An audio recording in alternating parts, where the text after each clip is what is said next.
ഇതൊക്കെ കാണുമ്പോൾ നിങ്ങൾ വിചാരിക്കും വലിയ റേറ്റ് ആണ്. അത്ര റേറ്റ് ഇല്ല. അടുത്തത് ഇതും വലിയ ഒരു പലവട്ടം കാത്തു നിന്നു ഞാൻ കോളേജിൻ മൈതാനത്ത്, ഒരു വാക്കും മിണ്ടാതെ നീ പോയില്ലേ. അഴകോലും പെൺമൈനെ കൊതിക്കുന്നു ഞാൻ നിന്നെ, ചെന്താമര വിരിയും പോലൊരു പുഞ്ചിരി നൽകൂലേ. അഴകോലും പെൺമൈനെ കൊതിക്കുന്നു ഞാൻ നിന്നെ, ചെന്താമര വിരിയും പോലൊരു പുഞ്ചിരി നൽകൂലേ.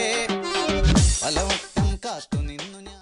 ചില കസ്റ്റമറെ സംബന്ധിച്ചിട്ട് നമ്മൾ ഔട്ട്ഫിറ്റ് അവരോട് വെയർ ചെയ്ത് നോക്കാന്ന് പറയുമ്പോൾ അവർ ആദ്യം തന്നെ അത് നോ അടിക്കും. നിങ്ങൾ ആദ്യം മനസ്സിലാക്കണം എന്താണെന്ന് വെച്ച് കഴിഞ്ഞാൽ ഈ ഹുക്ക് ചെയ്ത് കാണുന്ന രീതിയിലായിരിക്കില്ല ആ ബ്രൈഡ് അത് ഫിറ്റ് ചെയ്ത് കാണുന്നത്. അതുപോലെ തന്നെ ചില ഔട്ട്ഫിറ്റിന്റെ റെന്റ് കേൾക്കുന്ന സമയത്ത് നിങ്ങൾക്ക് ഭയങ്കര ഹെവി ആയിട്ട് തോന്നും. അതിന് മനസ്സിലാക്കണം എന്താണെന്ന് വെച്ച് കഴിഞ്ഞാൽ നിങ്ങൾ സെലക്ട് ചെയ്യുന്ന ആ ഒരു പ്രോഡക്റ്റിന്റെ പർച്ചേസ് റേറ്റ് എത്രയാന്നുള്ളത് അറിഞ്ഞു കഴിഞ്ഞാൽ അത് എത്രത്തോളം അഫോർഡബിൾ റേറ്റ് ആയിട്ടുള്ള റെന്റാന്നുള്ളത് നിങ്ങൾക്ക് മനസ്സിലാക്കാൻ സാധിക്കുള്ളൂ. പൊൻപ്രഭാതം വിടരും നേരം കുളിച്ച് റെഡിയായി വന്നു, കൊതിച്ച വെണ്ണോ ചീത്ത വിളിച്ചില്ലേ. എളിപ്പനായി വിഷണ്ണനായി ഏകാന്തനായി ഞാൻ നിന്നു, എളിപ്പനായി വിഷണ്ണനായി ഏകാന്തനായി ഞാൻ നിന്നു.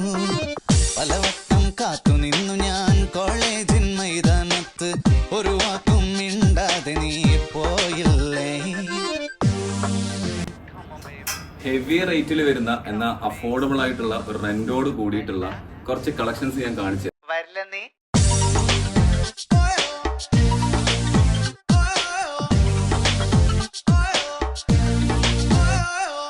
നിരാശ കാമുക ലോകത്തിൽ ഒരു പ്രധാനിയായി നിന്നു, പരീക്ഷയിൽ ഞാൻ തുന്നാൻ പാടില്ലേ.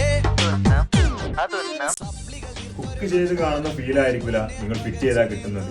ഷോപ്പിൽ വരുന്ന സമയത്ത് അതിനുള്ള സമയം കൂടി കണ്ടെത്തിയിട്ട് വേണം നിങ്ങൾ ഷോപ്പിൽ വരാൻ. പിന്നെ ഔട്ട്ഫിറ്റിന് അഫോർഡബിൾ ആയിട്ടുള്ള ഒരു പ്രൈസ് ആണോ ഇവിടെ ഉള്ളത് എന്ന് ചോദിക്കുന്നവരോട് എനിക്കൊരൊറ്റ കാര്യം പറയാനുള്ളൂ.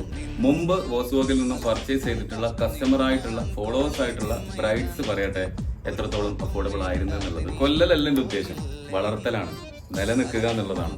അപ്പൊ അതിന് എനിക്ക് ഇങ്ങനെ മുന്നോട്ട് പോയാലേ സാധിക്കുള്ളൂ. മിണ്ടാതെ നീ പോയില്ലേ.